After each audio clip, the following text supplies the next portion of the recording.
Hi, in this video we're going to show you how to remove the emission systems off a 2014 KTM Super Duke.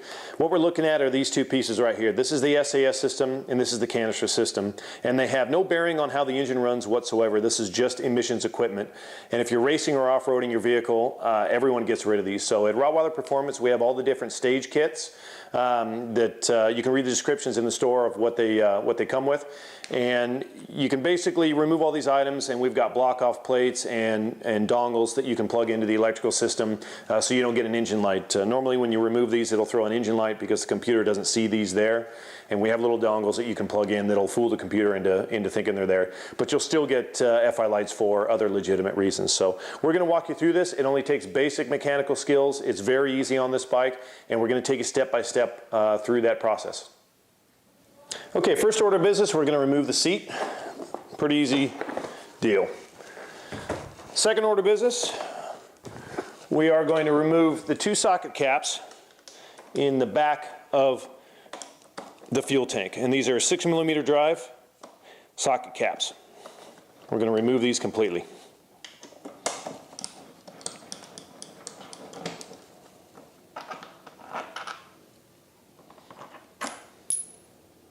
Okay, next we're going to remove the two torque screws in the front fairing wings. This is a T30 that we're going to be using.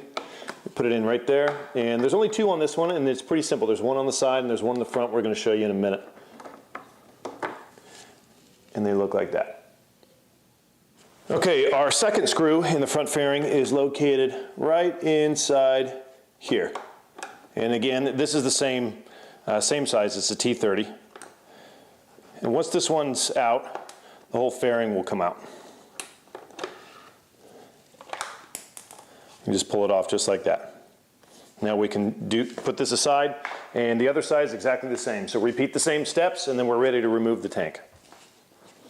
Okay, the next part of this, it helps to have a tennis ball on hand, and the reason is we're going to pick up the rear of the fuel tank, and you're going to want to shove a tennis ball. Don't put it in over the ECU right here, but just shove a tennis ball in there to help hold all this stuff up for you while you're going to work in here, and we're going to get closer and show you what you need to disconnect under here. There's some fuel lines and some fuel pump electrical connections, some other things. You just saw this line pop off. This is one of the drain lines, so this should pull off when you pick up the tank. If it doesn't, you're going to want to pull it off. And we're going to show you the other pieces here in a second. Okay, we're going to do our best to show you from this angle exactly what you're going to disconnect down in here. And it's basically three different items, four if you include this hose. So we've got this hose here. We've got the fuel line, which is a 90-degree piece right here. And these come out pretty easily. It's just there's a little button right behind this. If you press that button, it'll release that. A little bit of fuel will come out, as you can see, but that gets released fairly easy. So that's your fuel line. The other pieces we're going for, this one's real easy. This is your fuel level electrical plug right here, and you just need to push on the tang on it, and that pushes right off. And the next one we're going for is the actual fuel pump plug itself. This may take a little bit more room to pull up the tank. And this tab, it's this white plug right here. So we're going to pull it out from this side. And you basically just depress the tab. This tab pushes down, it does not pull up. Once this tab is pushed down, you can separate that. And once you've separated that piece right there, you're ready to pull the fuel tank off. So it's just those three parts right down there. Okay, there's one final item on this fuel tank. It's just this little drain line right here that's on the left-hand side. So you just basically pull that right out of its keeper and let that sit, and now we're ready to pull the whole tank off. Okay, now that all that stuff is out, we're going to rock the tank off, and it basically just pivots on the front, and there's some little hooks that kind of hook out underneath some rubber keepers in the front. So this one's fairly easy. Just tip it to the front and pull it off, and you're going to want to watch the where you put the key in, the ignition key in the front. There's a little cover, and that just comes right off, and your fuel tank is off.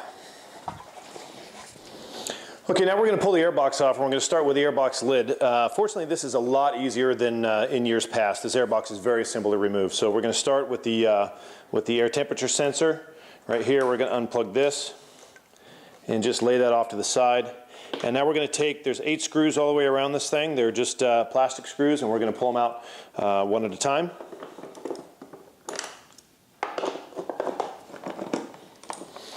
Okay, now that we've got our 8 airbox screws out, we're going to use a T20 Torx and pull these screws out right here. And this is basically your crankcase breather.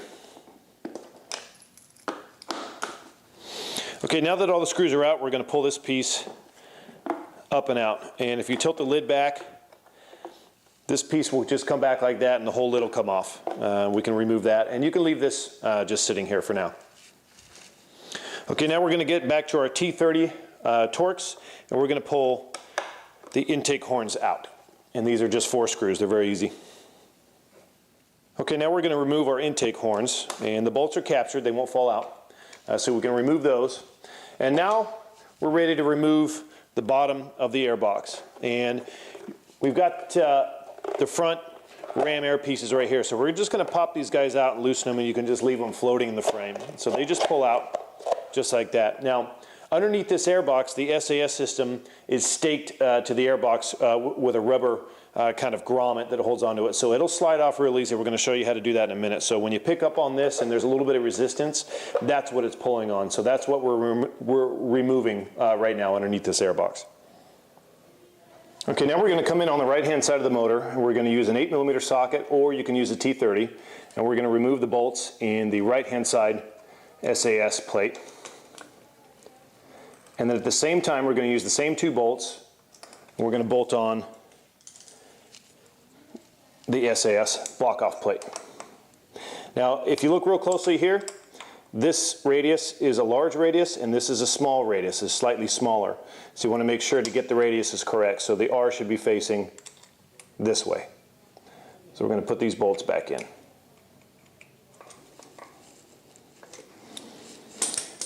Okay, once you've installed the SAS block-off plate, it should look just like that. And now we're going to pull these parts up through the top of the bike here in a minute, once we remove the left-hand side.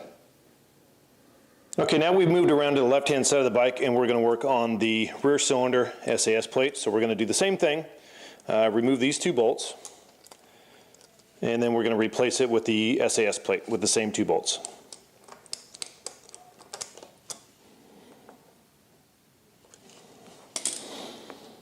Okay, once you've installed the plate, the R should be facing this direction, and the left-hand side SAS hose should be loose like this. And now we're going to work its way up through there. Okay, the next thing we need to do is get this clamp off of this plate here.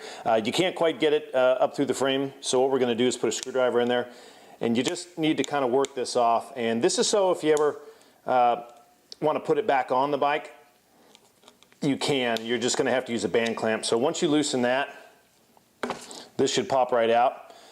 You can pull this band clamp off here. Now that that's off, we can pull this through the frame just like this, and now we're prepped and ready to pull the airbox out of the top. Okay, once we've got the drain line off the left-hand front side of the lower airbox, we're gonna pull it up a little bit. You're gonna watch the snorkels in the front.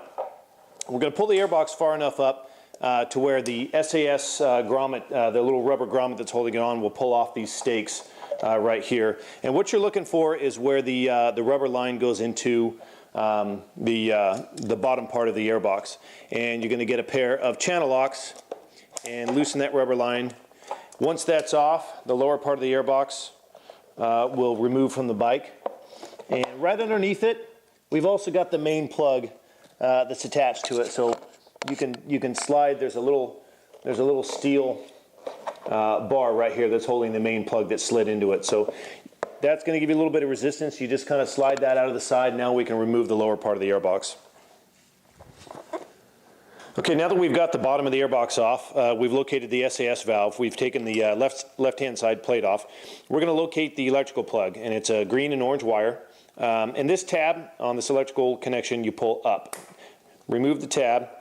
Once that plug's removed, you'll be able to remove the entire SAS system from the bike, and it's basically this bunch right here. Now the only thing, we've already done 2 of the 3 items that you cap off with this system, so we've already done 2 of the SAS plates, and the only thing left is to cap off the electrical plug here. So what we're going to do is we're going to get our Rottweiler Performance SAS block-off dongle, and this comes in one of our stage kits, and all you need to do is plug that in, and that's it. And that's going to fool your ECU into thinking something's still there. You'll still get a warning light for other important things, but just not this. So now you're ready to tuck that back in there and zip tie these back together, and the SAS is completely removed. Okay, now we're ready to go to work on our canister. We're going to remove the charcoal canister first out of all the lines. So we're going to start by using a 4mm hex, and we're going to remove the seat post bracket that's in the way of one of the screws to remove this. So we're going to remove these two screws, let that move off to the side, and you can either use an 8mm or a T30 Torx. So in this case we're going to use the T30. We already have it right here. We're going to remove these two screws right here, and this will free up the charcoal box. Okay, once these two screws are removed, we can go ahead and remove the charcoal can. And the way to do this is to push it from right to left, and there's a little nipple that kind of sticks in the side of the fairing here. So we just push that to the left, and that'll free it up because it does stick in a little slotted hole. And once this is off, you can kind of give it just a little bit of a tug, and the two lines come off. And now what we're going to do is work our way forward on the bike and remove the valve that's attached to this canister and all these lines right here. And now we can actually reinstall our seat bracket. Okay, now we're going to start removing the hoses. We just removed the charcoal can from the back of the bike, and we're going to start working the hoses out. So what we're going to want to do is locate those two joint pieces that came out, and we're going to pull out the plastic pieces, and they look like that. Once those are out, we're going to start unthreading the tubing. So you're going to start pulling on these two tubes right here. You're going to dig these guys out, and they'll come out fairly easily. So now we've got those out, and we're going to start tracing these down the bike as we go, and we're going to remove these completely. Okay, tracing some of the lines down the bike, we're going to find this Y pipe connector right here. So what we're going to do is take this little rubber piece off the frame, and we're going to fish this guy down right here. So this was some of our SAS hose right here, and this basically drains to a plugged hose that's near the ground here. So we're going to remove that completely. So again, we've got either a T30 or an 8mm. In this case, we're using an 8. We're going to pull that bolt out, and then we're going to put that bolt right back in, because that's a bolt for the sprocket guard. Now that that's back in, we've got one zip tie to cut right here, and that should feed out one way or another. So we're going to pull this out of the side. Actually, we're going to pull it out like that, and then we're going to pull that through, and this entire piece is now taken off the bike, along with one of the other tubes that came out of the charcoal can up top. So now we're going to trace the other line back to the valve, the canister valve on the right-hand side of the bike. Okay, now we've moved to the right-hand side of the bike, and we're going to find this little black cover right here. And you pry it up from the bottom. It should just pop out. It's just a rubber grommet, and it unhooks just like that. We're going to set that aside. And what we're looking for is this is the canister valve right here. And this opens and closes at different times to suck fumes out of the canister into the engine. So we're going to unplug this right here, and we have our Rottweiler Performance canister dongle right here. This plugs in, and it does the same thing as the SAS. It just fools the computer into thinking this is still here. So now we're going to remove this completely from the bike. So we're going to work this rubber grommet off here, and we're going to remove all the hoses attached to it. Okay, now that we've got it unplugged and the dongle's in, we're going to come in from the back with a screwdriver just on the rubber part and pry the rubber grommet off. And then what we're going to do is we're going to pull this line off of the back right here, and then we're going to just pull this line through the frame. And we're going to reuse some of this tubing later, so keep that handy. Okay, at this point, now that we've removed the valve, the canister valve, what we're left with is this white pipe right here that goes through the frame, and it splits off and goes into the throttle bodies. And what this does is it pulls a vacuum on the valve, and then the valve goes back to the canister, and that opens up and allows the engine to suck the fumes out of the canister and consume them in the engine. So now what we're going to do is vent the fuel tank to atmosphere, and you're left with this. So you have three choices at this point. You can either plug this with an 8mm bolt and just zip tie it to the frame, and that'll plug everything off, because remember, this is drawing a vacuum, so if you don't plug this off, you're pulling dirty air into the engine. The second option is to trace these down into the throttle bodies, and there's some little brass nipples that have a 6mm thread on them. You can remove those, and you can just put a 6mm bolt in each one of those. Make sure it's a short bolt. The third option is to go with one of our SAS stage kits that contains tie-gun hose, and there's enough pieces in that kit to allow you to put new hoses on, and they run them rearward to the bike. So you basically put new hoses on, you run them to the rear, and we have some nice Teflon caps. And what you do is you run them to an area that you can access by just popping the seats, and what that allows you to do is sync your throttle bodies at a later date very easily. You don't have to take the fuel tank off or do anything. If you don't know anything about balancing throttle bodies, don't worry about it. If you put those lines on and decide you need to do it later, or you learn about it later, you'll realize that it's very, very easy to do. So it's a real handy way to do it. And what it does is you should do it from time to time, and it causes your bike to run a little bit smoother because everything is synced up between the front and rear throttle bodies. So that's all you need to know about that. Look into our stage kits if you want to run the lines back and balance them later. If you're not interested in that, just plug this off with one bolt, or trace them down, remove the two brass nipples, and plug those off with two 6mm bolts. So we're going to show you how to do the tie-gun hose right now.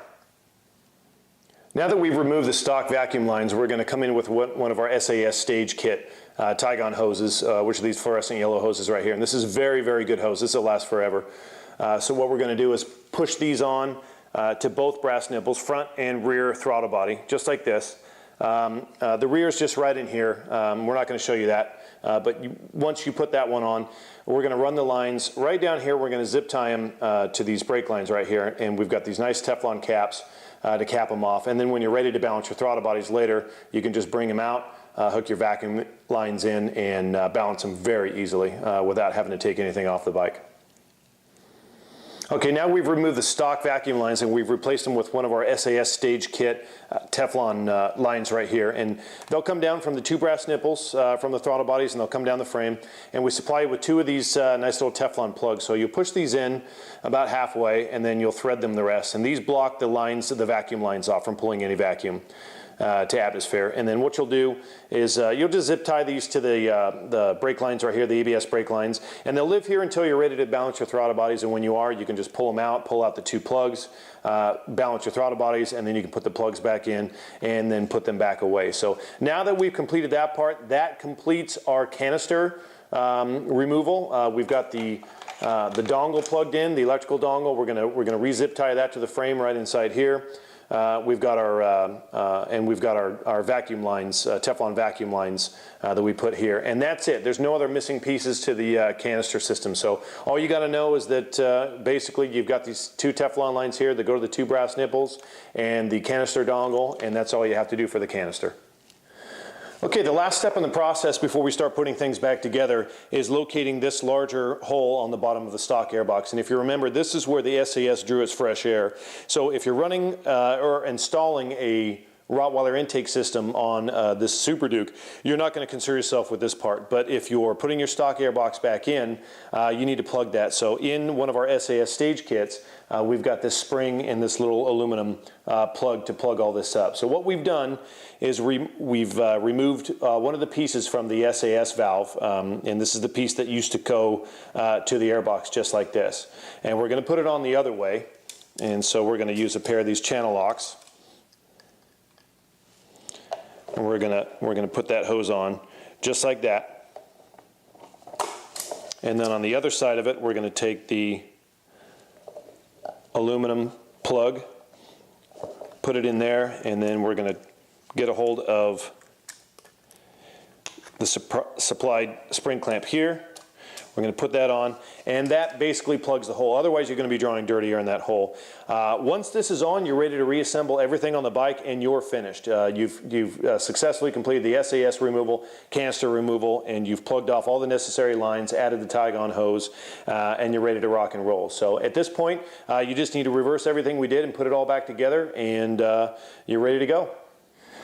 Okay, now that we put the stock airbox all back together and we've got the temperature sensor in here and all the bolts are back in the lid, there's one last thing we have to do, and that's the old vent that came out the bottom of the fuel tank that went to the charcoal canister. So all we need to do now is one of two things. Either take one of the stock lines that went from the canister to the valve and cut a piece and just run this down to the ground, down by your left foot peg, just vent it to ground. The other choice is if you got a SAS stage kit with the Tygon hose. There's 8 feet of hose, so use a little bit on the throttle bodies, and you can use the rest of the Tygon hose to run this down to ground. So once that's figured out, we can put the tank back on, and you're finished with the install. Okay, now we've got the whole bike put back together. We've got the fuel tank on and the seats back on. We're pretty much ready to go. So we're going to recap this for you real quick just so we can show you how simple it is. What we've removed is the SAS system and the canister system, and all this stuff is emissions equipment. So if you're racing and you don't want this junk on the bike, you've dropped about 3 pounds off the bike now. You've really cleaned up the look of the engine, made it much simpler to work on. You've gained a lot of space, tool space in the back of the bike. So we're going to recap how simple this is. When you remove the SAS system, you remove these plates off the sides of the cylinders here and you replace them with our Rottweiler Performance SAS block-off plates. When you unplug this from the harness, you plug in our SAS dongle that kills the engine light when you remove this. When you unplug the SAS from the bottom of the airbox, you want to plug our little aluminum plug back in there. If you're running our intake system, the Rottweiler intake system, you don't need to worry about that plug. There is no portion for that. So. But if you're running the stock airbox, you put that plug in there. The next piece is the canister. All we've done is removed, basically if you just go through the entire bike and remove everything, you want to plug in the canister dongle to the electrical harness.